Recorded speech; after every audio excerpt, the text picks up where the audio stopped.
کے 11 بجے ہیں۔ السلام علیکم، یہ ریڈیو پاکستان ہے۔ ترنم حامد سے خبریں سنیے۔ اہم خبروں کا خلاصہ۔ صدر نے مانسون کی بارشوں کے پیش نظر متعلقہ حکام کو باہمی تعاون سے تیاری مزید تیز کرنے کی ہدایت کی ہے۔ پاکستان اور عمان نے تجارت اور سرمایہ کاری کے فروغ کے ذریعے تعاون مزید مستحکم کرنے پر اتفاق کیا ہے۔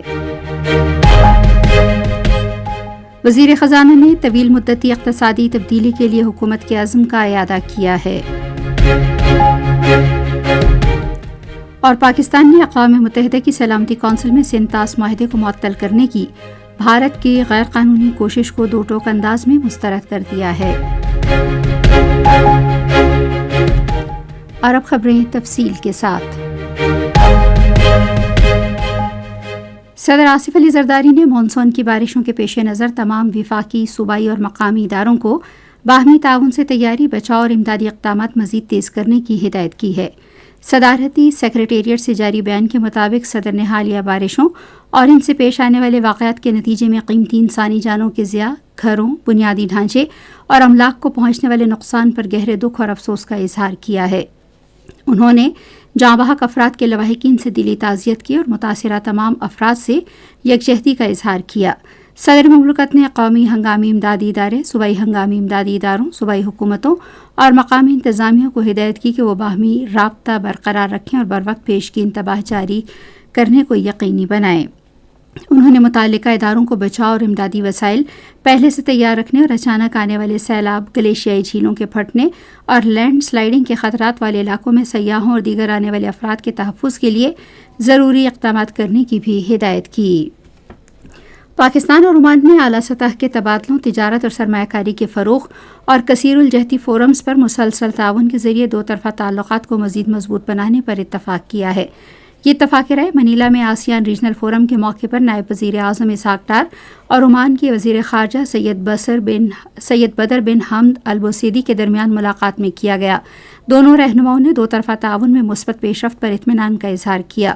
انہوں نے حالیہ علاقائی اور بین الاقوامی صورتحال پر بھی تبادلہ خیال کیا۔ عمان کے وزیر خارجہ نے مذاکرات، کشیدگی میں کمی اور خطے میں امن اور سلامتی کے فروغ کے لیے پاکستان کے تعمیری کردار کو سراہا۔ خطے کی حالیہ صورتحال پر تشویش کا اظہار کرتے ہوئے دونوں رہنماؤں نے جنگ بندی برقرار رکھنے، بین الاقوامی قانون کا احترام کرنے اور خطے میں دیرپا امن اور استحکام کے لیے مشترکہ کوششیں جاری رکھنے کی اہمیت پر زور دیا۔ وزیر خزانہ محمد اورنگزیب نے مالیاتی نظم و ضبط، پالیسی ساکھ، ڈھانچہ جاتی اصلاحات اور طویل مدتی اقتصادی تبدیلی کے حوالے سے حکومت کے عزم کا اعادہ کیا ہے۔ انہوں نے ان خیالات کا اظہار واشنگٹن ڈی سی میں عالمی مالیاتی فنڈ کی سینئر انتظامیہ کے ساتھ کئی ملاقاتوں کے دوران کیا۔ وزیر خزانہ نے پاکستان کی بہتر مالی صورتحال، بیرونی ادائیگیوں میں توازن، محصولات کے اہداف کا حصول، مضبوط زر مبادلہ کے ذخائر، ریکارڈ ترسیلات زر اور حسابات جاریہ کی بہتر صورتحال کو خصوصی طور پر اجاگر کیا۔ پاکستان میں سرمایہ کاری اور کاروباری سرگرمیوں میں بہتری سے غیر ملکی سرمایہ کاروں کا اعتماد بدستور برقرار ہے۔ اسٹیٹ بینک آف پاکستان کے اعداد و شمار کے مطابق گزشتہ مالی سال کے دوران غیر ملکی سرمایہ کاری پر منافع کی منتقلی $2.31 تک پہنچ گئی۔ صرف رواں سال جون میں غیر ملکی کمپنیوں کی جانب سے منافع $15.14 رہا۔ اسٹیٹ بینک کے مطابق مالیاتی شعبہ، توانائی، خوراک، مواصلات اور تمباکو کے شعبے منافع کی منتقلی کے حوالے سے نمایاں رہے۔ پاکستان میں یورپی یونین ایویشن سیفٹی ایجنسی کے معیار کے مطابق ہوائی جہازوں کی مرمت کا مرکز قائم کیا جا رہا ہے۔ نجی فضائی خدمات فراہم کرنے والی کمپنی نورٹیک کی خصوصی مرکز اسلام آباد انٹرنیشنل ایئرپورٹ پر قائم کر رہی ہے۔ خصوصی مرکز کے قیام کے بعد ایئر بس A3118 اور A319 سمیت دیگر طیاروں کی مرمت اور دیکھ بھال مقامی طور پر کی جائے گی۔ سلامتی کونسل میں پاکستان نے بھارت کی سنتاس معاہدے کو معطل کرنے کی غیر قانونی کوشش کو مسترد کرتے ہوئے پانی کو بطور ہتھیار استعمال کرنے کے خلاف خبردار کیا ہے۔ یہ بات اقوام متحدہ میں پاکستان کے مستقل نمائندے عاصم افتخار احمد نے قدرتی وسائل کے نظم و نسق، امن، سلامتی اور خوشحالی کی بنیاد پر اقوام متحدہ کی سلامتی کونسل کے اعلیٰ سطح کے کھلے مباحثے سے خطاب کرتے ہوئے کہی۔ سفیر نے واضح کیا کہ سنتاس معاہدہ بدستور مکمل طور پر مؤثر، قانونی طور پر لازم اور نافذ العمل ہے، جیسا کہ اگست 2025 میں ثالثی عدالت کے فیصلے میں بھی توثیق کی گئی۔